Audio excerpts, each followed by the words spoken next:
Good afternoon, everybody, and welcome to this episode of the MMA Corner News Show. I'm your host, Josh Davis, alongside my news panel, news manager at the MMAcorner.com, Mr. Rob Tatum. Rob, how you doing this morning? Doing well. And feature columnist at the MMAcorner.com, Trey Downey. Trey, how you doing? Extremely hot with no AC here in the Downey household, but I'm surviving. Well, we wish you the best. I'll send you some of Colorado's cool air, and we'll see how that helps you. I got to be honest, guys. Holy crap. After last night, I'm still in shock. So I watched the fight live last night, did the recap show for the MMAcorner.com, watched the fight again before I went to bed, and then I watched it again this morning when I got up. And every time I watch it, I have to be honest, I am amazed at the beatdown that TJ Dillashaw put on Renan Barão. And first off, my hat's off to TJ Dillashaw. I did not pick you to win. In fact, I picked a one-sided ass whooping. That's how I called it. However, I got the person wrong. I said Renan Barão was going to beat the crap out of Dillashaw, and I was wrong. Certainly eating crow on that one. But guys, give me your thoughts on this overall fight. Then what's this victory, I mean, truly, what's this victory mean for TJ Dillashaw? Where does that put him in the overall aspect of things? And then, again, everybody loses. It happens. So let's be honest. Let's put it in perspective. What's this loss do to Renan Barão? Rob, let's start with you. Well, I got to echo your sentiments there of the eating crow. I mean, I didn't see this coming at all. TJ Dillashaw is still pretty raw as a fighter, and it's amazing to see how far he's come since his time on The Ultimate Fighter to the performance he put on last night. I don't know if you credit this to Dwayne Ludwig's ability to take someone with athletic talent and hone them into a precision striker, or if just Dillashaw hadn't been able to put it all together until last night. But my God, last night was just domination from bell to bell, and I mean, it reminded me of the second fight between Cain Velasquez and Junior Dos Santos, or the fight between Mauricio Shogun Rua and John Jones, where once a big shot was landed, the other fighter was just kind of going through the motions through the rest of that fight. And last night, that was Renan Barão. Most people would have thought it was the other way around, but once Dillashaw rocked him in round one, he was just on autopilot. He was never the same fighter, and like you said, props to TJ Dillashaw. He looked great. As for what it means for him, I think he's probably not going to crack the top 10 of the pound for pound in the UFC rankings just yet, but I mean, certainly he's got a case. He just ended somebody's 9-year unbeaten streak and did it in dominating fashion. I think you're probably going to see him against Rafael Assunção next. A fight that already happened once, and many felt that Dillashaw won, but the scorecards came out in the Brazilian's favor, so I think that's probably what's going to be on deck. And as for what's next for Barão, I mean, I think anybody that's been following the sport for the last few years wants to see him fight Dominic Cruz. So if Cruz is healthy, that's my suggestion for the next fight for the Brazilian. Rob, I love where your head's at. Trey, get in here. Give us your thoughts. How I worded it in the recap that I did for the website last night, TJ Dillashaw looked like a hybrid between Dominic Cruz and Uriah Faber with the footwork that he displayed, the striking. He was just on point from the very beginning. He looked loose and calm and confident from the very beginning, and I think that's one of the most underrated aspects when you go into a title fight as a big underdog is the confidence. You have to bring the fight to the champion. The only fight that I can really compare this to as far as a one-sided beatdown as far as an underdog and title fights go is the first fight between Chael Sonnen and Anderson Silva. That it didn't end up going in Chael's way, but that's the kind of feeling I had going out through this entire fight. I gave Dillashaw a small chance coming into this just because I saw potential in him ever since he was on The Ultimate Fighter, but I didn't think he was ready for someone like Barão. Barão was really reaching, what I thought was going to be his prime, and I thought this was almost, one of those transitional title fights for Barão, like how, say, when Anderson Silva was fighting guys like Talis Leites and things like that, guys that before he gets to the next big challenger. But that's not what happened. We have a rival for Renan Barão now. There were a couple of spots in the fight where I did think Dillashaw got a little bit cocky and Barão fired back, and I thought, you know what, TJ, you better calm down, you might get caught. But he stayed on it and ended up finishing Barão in the 5th round. As far as what Dillashaw does next, it has to be the Sun-Sal fight. That was a competitive fight. Sun-Sal got the call on the judges' scorecards. As far as Barao goes, I like the Cruz suggestion to a point, but I think maybe a better and more realistic matchup for him might be Takeya Mizugaki, who got a big win last night, and that could really be a true #1 contenders fight as well. Couple of things. First off, I like both those fights. First off, like Rob said, anyone who's been following MMA for the past 3 years, Cruz and Barao, that's the fight that everyone wants to see. I know that's the fight that I want to see. If Cruz can get healthy, yeah, it's a fan favorite fight.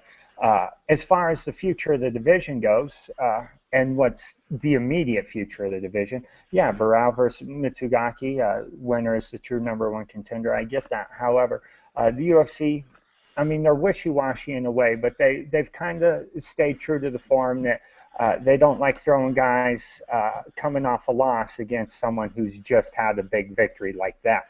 Not to say that they won't give someone who's coming off a loss a guy who's coming off a victory, but the quality of victory that Mitsugaki had last night, I just don't know that the UFC is going to throw him up against Henan Brown next. But I'm not Joe Silva or Dana White or anyone in Zuffa, so I don't get to make those decisions. It's just a thought. All right, there is things outside of the UFC, and I know that's one of the things that we here at the MMAcorner.com do preach. There are other events going on, and one of the big stories, or at least one of the stories that I think is big coming up, Jake Shields out of his matchup against John Fitch at World Series of Fighting 11. Fitch is now going to face Josh Berkman. This is a fight that we've seen 2 times prior. Guys, is this the right matchup? Does this fight make sense for World Series of Fighting? Trey, give us your thoughts first. Rob, follow them up. It does make sense. It's a rubber match. There weren't a lot of ways they could go. Paul Harris pulls out of the fight first. He was supposed to fight John Fitch for the welterweight championship, and then they inserted the new signing in Jake Shields. Shields injured as well, so Berkman steps in a rematch from what I called probably one of the biggest upsets in the submission of the year last year, when Berkman had that amazing, walk-off guillotine over Fitch in the first round. Fitch is out for redemption. This is a fight that I think was inevitable as far as World Series of Fighting goes, that these two needed to have that rubber match. That is probably World Series of Fighting, their standout moment so far is, Berkman standing over Fitch after that guillotine choke. So I think this fight makes sense. The winner of this definitely comes out as a #1 contender to face Husamar Palhares when he comes back from injury later in the fall. And it's another name that World Series of Fighting can add to this card. Jake Shields was a big name, but Josh Berkman is that next big name. And in the promos up to this fight, they can keep re-emphasizing rubber match and replaying the footage of that first fight, or the second fight actually, that they had in World Series of Fighting just last year. Rob. Yeah, I think it's the right fight to make. I was questioning their matchmaking a little bit when they were going to put Fitch against Palhares after Fitch has only had 1 win after that loss to Berkman, and it wasn't very impressive. I mean, it kind of felt like they were trying to force Fitch as a title contender. So, now he gets a chance to redeem himself for that loss that almost no one expected. And, if he can beat Berkman, again, and show that was a fluke, then he's a lot stronger sell as a title contender. Whereas, before it was kind of questionable. They were just kind of writing a name of his past accomplishments. So, I agree with Trey that whoever wins this fight is going to come out as a worthy #1 contender for Palhares' belt. Well, and I have to say I love this fight. I think this fight makes sense for everyone other than John Fitch, to be honest. I think it's a great fight for Josh Berkman because he can steal everything away from John Fitch with a victory. And again, it's a great fight for World Series of Fighting because, again, they get to promote the rubber match and all of that kind of stuff. But if I'm John Fitch, I hate this fight. This fight makes no sense to me. Now, granted, yes, I want my revenge and that kind of stuff, but if I lose this fight, my career is pretty much done. I'm not. If I with a loss, I'm no longer not even a top 10 guy. I'm not even a top 15, barely cracking the top 20. The odds of me getting back into the UFC are slim to none. Uh, Other than fighting for probably more money than I'm worth. If I lose this fight, uh, I don't have a whole lot of options. So I love the fight. Just if I'm John Fitch, oh God, it's a tough one. It doesn't make a whole lot of sense to me. But that's why I'm not John Fitch. I am Josh Davis, and as Josh Davis, I think this is a great fight. I think. It's a perfect fight for World Series of Fighting. It's a perfect fight for us media guys to cover because we will lead up the fact that it's the rubber match and who's the better between the two of them. And as far as fan goes, same thing. They're going to be all over it. So it's a great fight. All right, guys, moving right along. Pat Korean suffered a calf injury and is forced off of Bellator 121. The card's now headlined by James Thompson and Eric Prindle. Is this a product of Bellator spreading itself too thin? What do you guys think about this? Give us your thoughts. Again, let's start with you, Rob. I can't believe that James Thompson is headlining a card in 2014. That's where I start with this. And no disrespect to James Thompson, but this is the guy who had his ear exploded by Kimbo Slice back in Elite XC, 5 years ago. The problem with the overall MMA market right now is that it's oversaturated, and I believe that this card is a perfect testament to that. I mean, no disrespect to any of the fighters on this card. It's not their fault, but, everyone was looking forward to Pat Curran fighting Patricio Freire for, a second time with the belt on the line. That's a major headlining fight. That's the kind of fight you expect from Bellator during their summer series, but the problem is that card was so top heavy that as soon as they lost that fight, there was really nothing left to salvage. I mean, the card that they're putting on next Friday is not what I would consider worthy of television, especially compared to what their usual cards are. I mean, there's no tournament fights, there's no title fights, there's nothing really to draw in the casual fans. It's almost like they're calling this like a throwaway card where they just whoever they could find that was available and healthy, they threw them on this card. Again, no disrespect to the fighters, but this is absolutely a product of too much MMA too often. Trey, jump in here. Give us your thoughts. I don't know if it's a product of oversaturation. I think it's a product of what just happened last weekend with Bellator's pay-per-view when they pretty much, blew their full deck as far as, big name fighters and things like that. They've had a lot of their big name guys coming up, and some of their other tournament finals, the other two tournament finals, the middleweight and the welterweight tournament finals for this season are set for their second summer series card in July out in California. So, this one, I've said it before, when you go to putting together a card, I think you really need to, instead of just putting really one big fight at the top of the card, you've got to build at least a solid two-fight card. This card really doesn't have a true main event. There are some decent fights. It's the rest of the main card is the rest of the opening round of the light heavyweight tournament in the summer series. But you know what? It's definitely not Bellator's best card that they've ever put together. But it'll be interesting to see how many people do tune in just out of the curiosity of that pay-per-view just last weekend and how weirdly entertaining that card was. And it's MMA on a Friday night, and from what we've seen, fans will tune in to that on Spike TV just because it's MMA on a Friday night on Spike. So we'll see what happens. It's not the best card, but who knows? It's summer in Bellator. Now, first off, let me say, everyone knows that we love Bellator. We are big Bellator supporters. We cover all of their stuff. Bjorn and I, we go way back. But just being honest, no, this card is terrible. And to be headlined by Eric Prindle and James Thompson, I mean, seriously, they're reaching.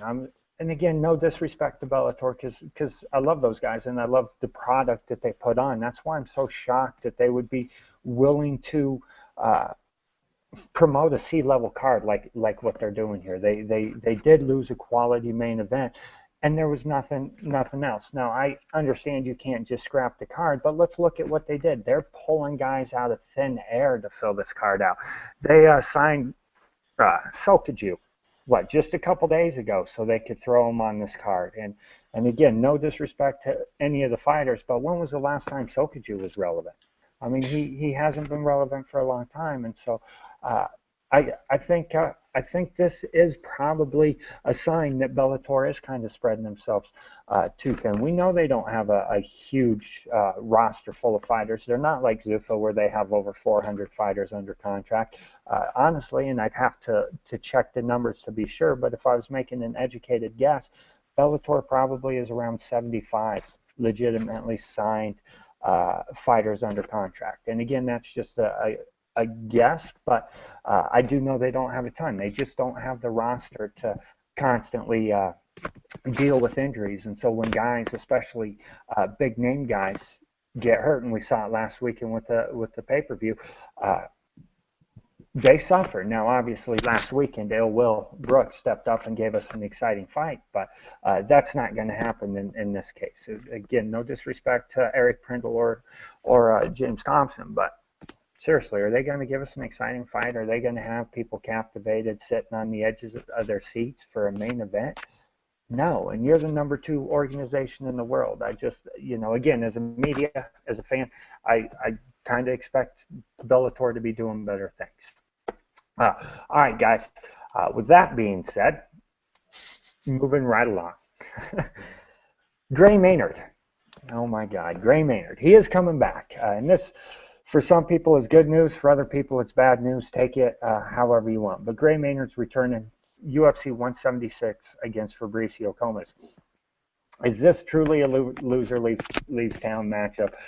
Honestly, if Gray loses this fight, I don't know where he goes from here. But the same thing for Fabricio. If he loses this fight, are these guys done? Let's start with you, Rob.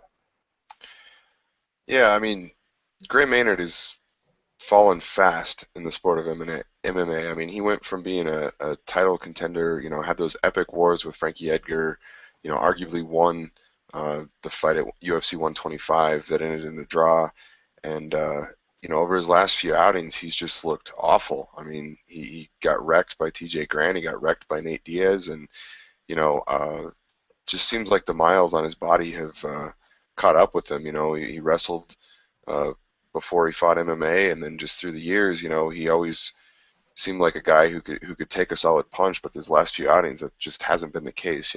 Maybe the time off that he's had since the Diaz fight will help him with that, but he just doesn't look like the same fighter that he once was. And I don't know if his heart's not in it or if just his body's given out on him. But the same can be said of Fabricio Comois. I mean, he's obviously a talented grappler. I mean, this guy fought Anderson Silva for 25 minutes almost a decade ago, and he's been through plenty of wars. He's in his second stint with the UFC now, and talented fighter, but I don't think he's the kind of name that you're going to see challenging for a belt. I mean, he got submitted by Jim Miller in his most recent outing.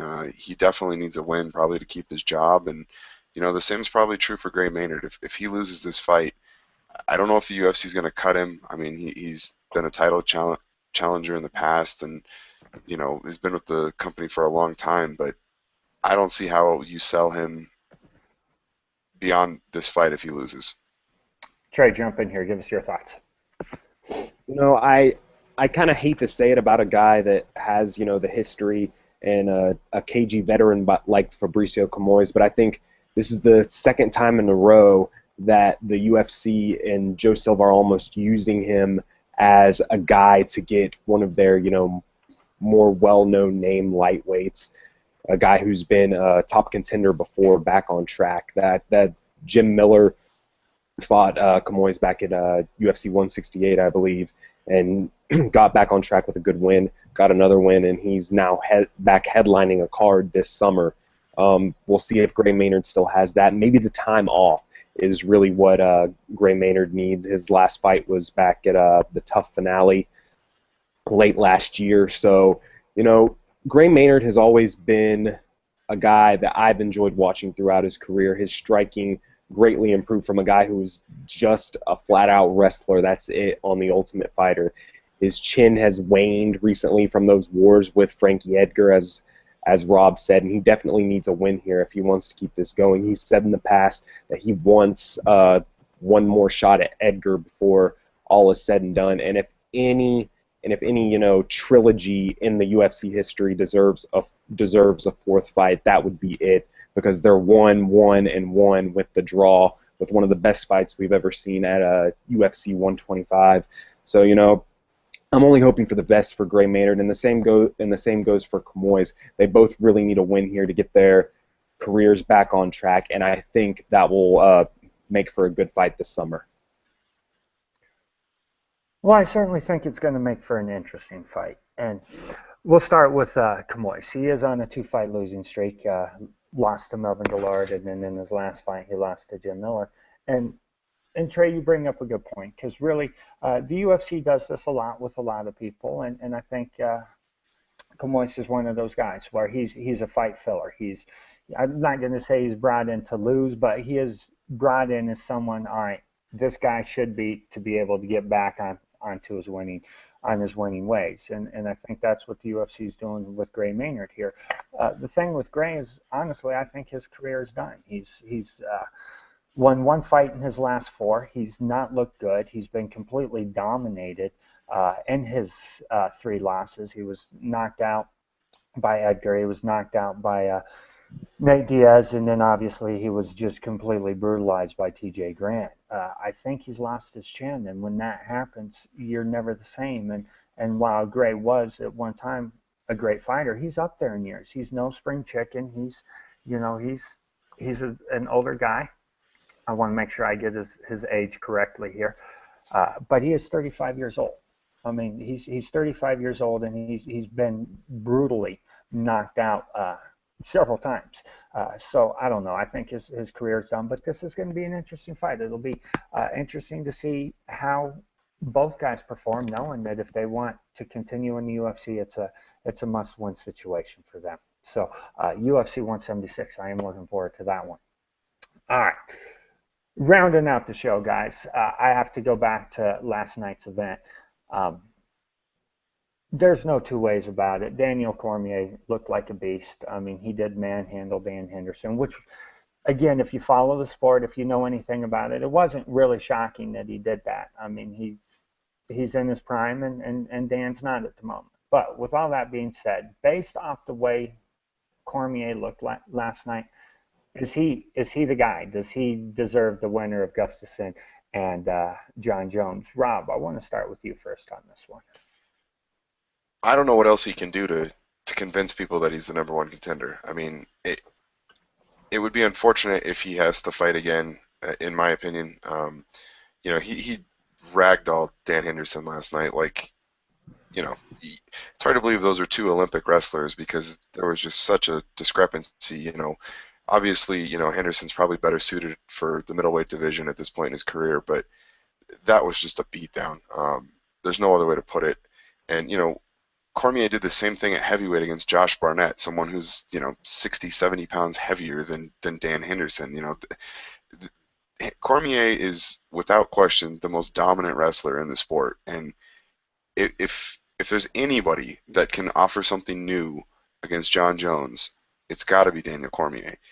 And, the UFC announced last night that Alexander Gustafsson has signed on for the rematch with John Jones at UFC 177 in August. And, I think that the smart thing for Cormier to do is sit on the sidelines and wait for that winner. Now, let's say Gustafsson beats Jones, many thought he did in the first fight.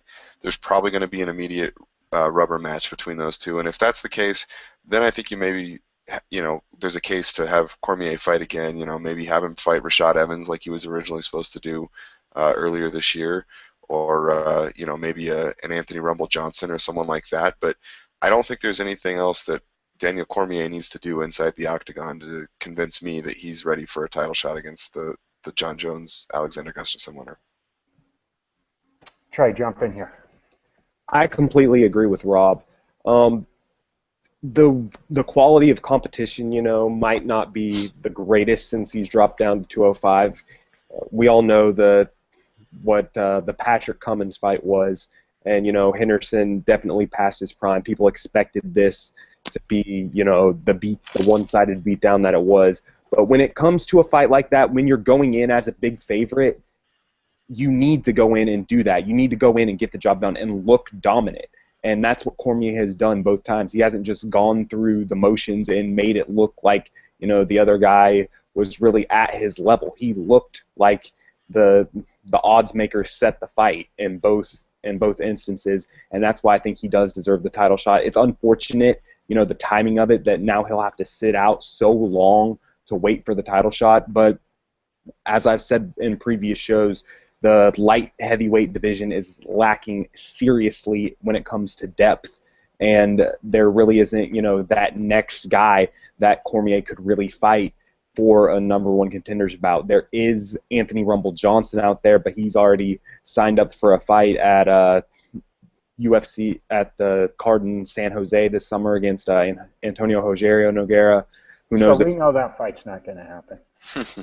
Yeah. So I mean, if that fight doesn't happen, that's a spot where Cormier could possibly step in on short notice, possibly, and that could really be a number one contenders fight. But I don't like that very much because that takes away another contender. And honestly, I don't really see any young guys other than maybe Ovent St. Preux rising through the light heavyweight ranks to possibly be a future title contender. So I think with Cormier, you've got your title fights set up for almost the next year or so. You've got Jones and Gustafsson in August, and then Cormier against the winner of that, maybe Super Bowl weekend, something like that next year. That's the way I would go. It sucks that he's going to have to sit out so long, but there's really no one else for him to fight right now.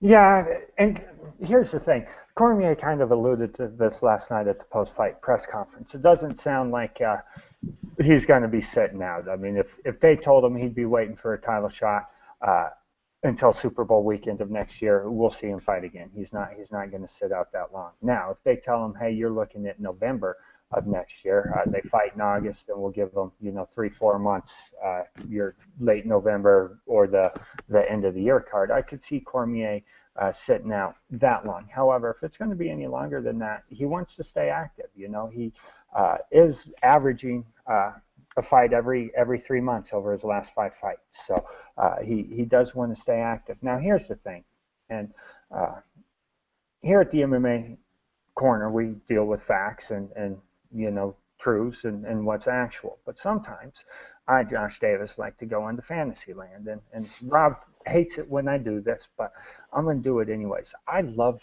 the Cormier-John Jones matchup. This is just the wrong weight class for me.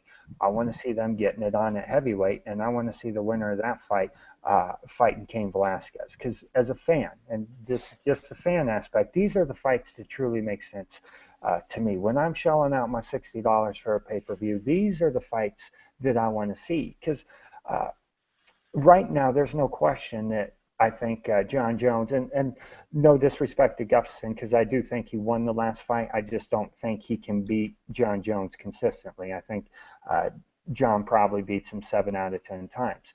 I think Cormier would probably do the same thing to Gustafsson. And the matchup with Jones and Cormier really intrigues me, but whoever wins that fight is going to continue to dominate that division, and we're going to be in a position where we have another guy who's beating people that just aren't on his level. It really makes sense to me for these guys to move up and truly put on competitive fights. So, Rob, again, I know you hate the fantasy land, but jump in here. Give me your thoughts on that.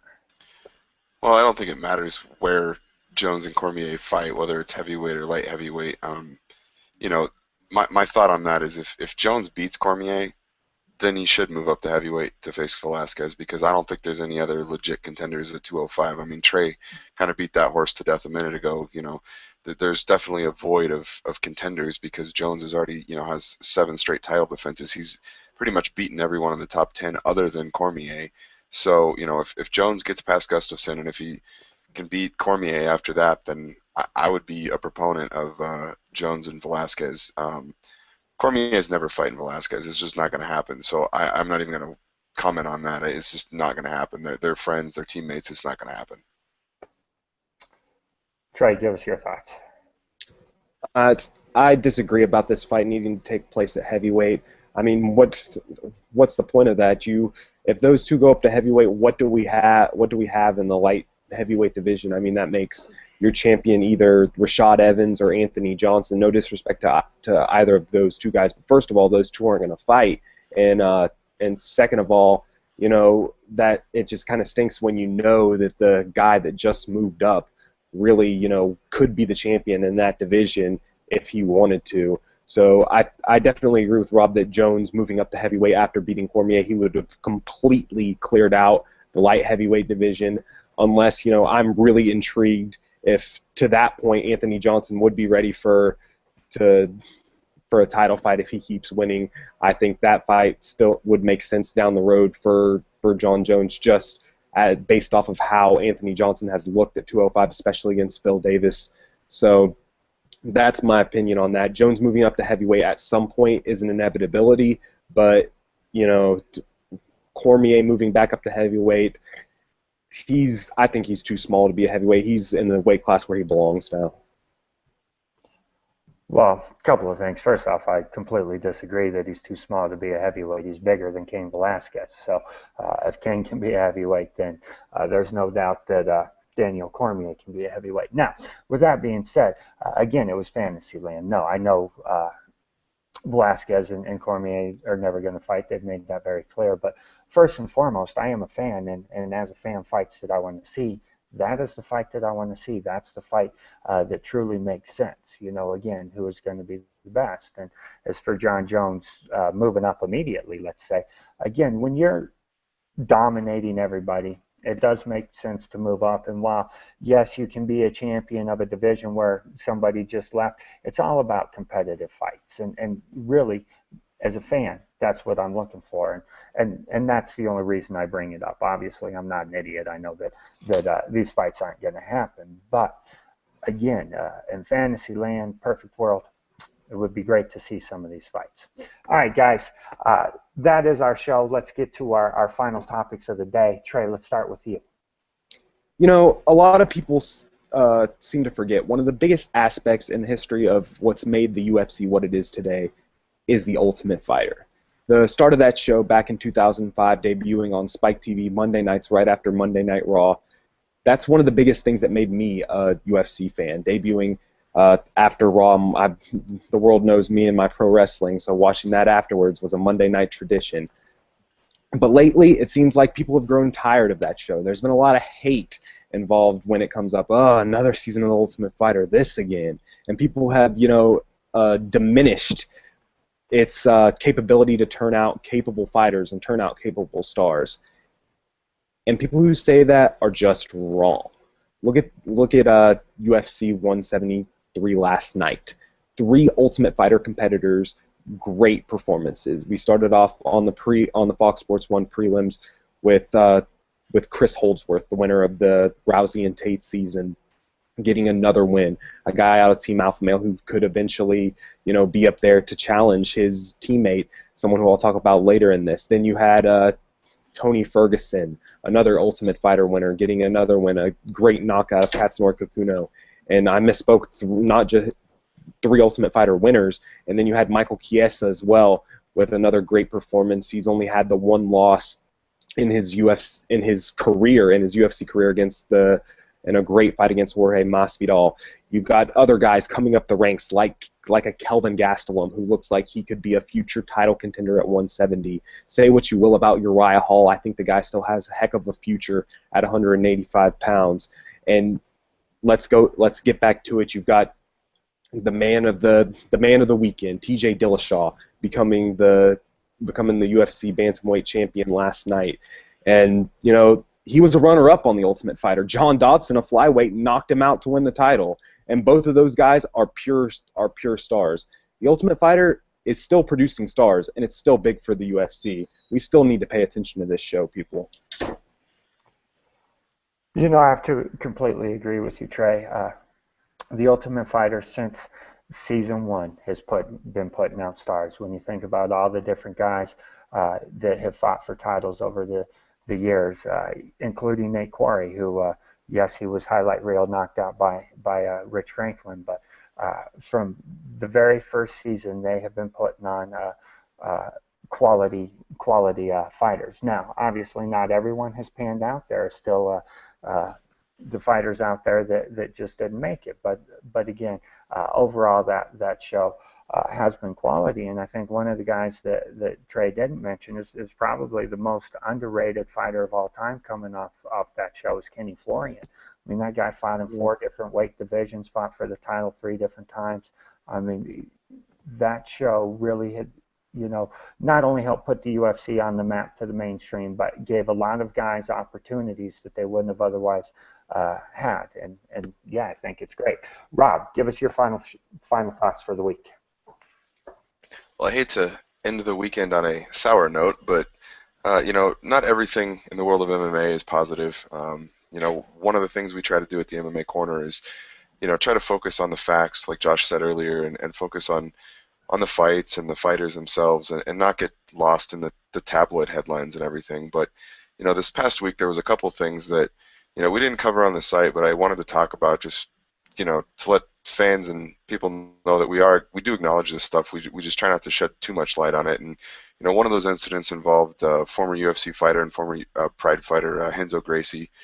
He and Gregor Gracie and Igor Gracie were all arrested after allegedly beating a bouncer at a New York nightclub. And, this isn't the first time that Renzo has been involved with some, questionable activities in the New York area, in violence outside the cage. And it's unfortunate that, this kind of stuff gets picked up by sites like TMZ and whatnot, but it sheds the light on why fighters have to be very cognizant of what they do both in and outside of the cage, and what the stigma of being a fighter means, to everyone in the world. And there's another case this week, Alexander Emelianenko, Fedor's brother, was arrested on allegations of rape and stealing a woman's passport and wrecking a car, and he actually was forced out of a fight with Jeff Monson in Russia. And these kind of things, they're bad for the sport. They're bad for us,